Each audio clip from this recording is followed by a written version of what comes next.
Executive Director of Enough is Enough Nigeria, Yemi Adamalekun, was stopped and assaulted by security officers while attempting to lay flowers in honor of the victims of the 2020 NSAS protests.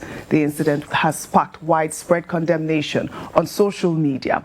A video shared by News Central TV showed Ademalekun being confronted by security personnel who prevented her from performing the symbolic act at the memorial site. Let's take a look. We will take us down and build our land in place to defend what is ours.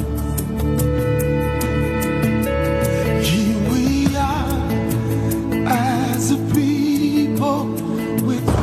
Madam, you better stop that. You better stop me. You better stop me. Who allowed you to come and do that here? Leave my phone. Please don't. Oh, yeah, keep moving. Keep moving. Keep moving. Where freedom reigns and truth prevails, our land where there's hope for us all. It's completely unacceptable.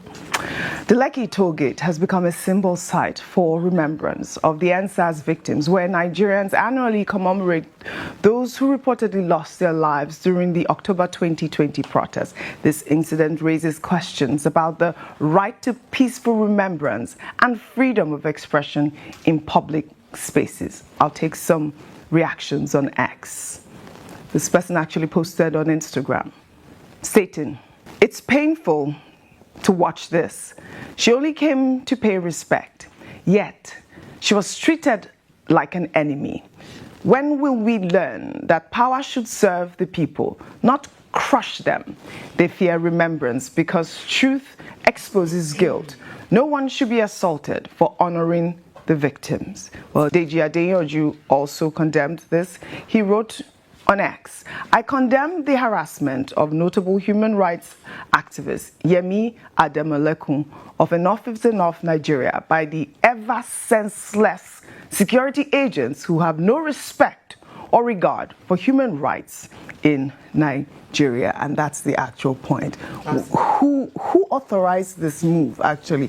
Because I will really doubt that this was an order that you should have no one in that area. I mean, I don't know if you have gotten any response from the Lagos state government as to why this happened to Yemi. She was just going to lay flowers. Yes. I actually called earlier on that we need a statement and a response from the Commissioner of Police, because she mentioned, as Yemi Adamalekun mentioned, that he drove past the toll gate to the convoy of our 15 vehicles yesterday. And she saw that the Commissioner of Police in Lagos State, Commissioner of Police Olohundare, that's Jim Olohundare. And so we need to understand whether if this is the protocol as order given to the police to contain or to maintain peace and order in the state. But before I come fully to Yemi Adamalekun's story, OJ, let me just say two statements on Nnamdi Kanu's one. Number one is that the government is actually succeeding in making him a hero.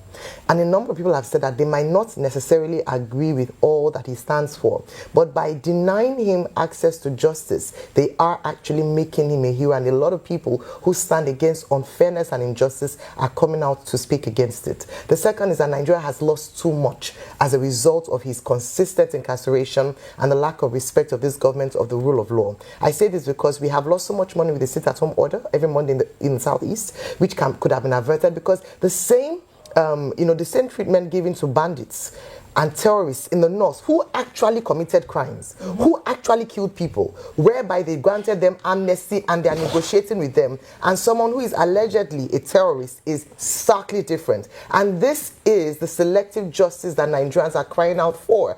What I want to just say as a sound of warning is that let us not let this thing get out of hand. We've seen the day of protest. It means that the people are not backing down. There's only as much as you can push people back against the wall, but let the government do right and obey court orders with regards to Nnamdi Kanu, this cry has gone on for too long. Now let's move on to what happened yesterday at the toll gate. I said earlier, when we were speaking privately, about the fact that I believe that the police is actually misunderstanding their role in society in terms of protecting lives and property, because it feels as if their brief is to protect the lives and property of a few, or the government, as it were. So it's now the police and the government against the people, whereas the duties are set out in the Constitution means protection of lives and property of Nigerians. But what we see is that there's this antagonism against the people of Nigeria, especially when there's peaceful protests. What could one woman have done that about 3 or 4 man-o-war operatives came to, okay, 2 of them accosted her? Then she said that whilst they were doing this, 4 armed policemen approached her, and then 2 of them were asked to escort her and the lady that was taking the picture off the grounds. We can see the video there. And the highlight of this is that what one of them said to her, a female policewoman who was there, according to what she said, is that they said, "Are you not enjoying the peace as you have it now?" And then you ask the question, what kind of peace are we talking about? Peace of the graveyard. Peace of the graveyard, where peace means that the people are silenced and we are like robots, according to what the government says, and you deprive the people of their constitutional guaranteed right to peaceful protest. Is that the peace that Nigeria or this administration wants, where the people's voices are silenced? That's not the peace that we are looking for. And so when they keep saying, "Oh, let's keep peaceful," what is the definition of peace?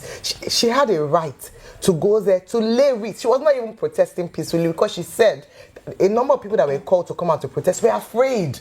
This is what we have done to the Nigerian youths. We have caused them to be afraid, to stay back, and gradually silencing their voices. Is this the legacy of this administration? This Democrat that has been praised for his play and his role in the democracy that we enjoy today, now depriving young people today of the same rights that he enjoyed. And I'm talking about the Tinubu administration now. So I just want to say that, number one, the police has to rethink its strategy in how it manages its affairs with civilians, civilians as well, how it manages its affairs, and the right to peaceful protest. Then this thing around, once you see people gather, they are jittery. Why? Yeah. As long as they are not violent, no need to use tear gas, no need to fire bullets, even though the police spokesman came out to say that, "Oh, they didn't fire," but we heard the gunshots. Yeah. And so what we are asking for is that let the police do right. We've asked for police reform, let there be an actual reform, and let the people feel protected by the police, and not as if the police is taking sides with the government against the Nigerian people. Well said, Ayo. Well said.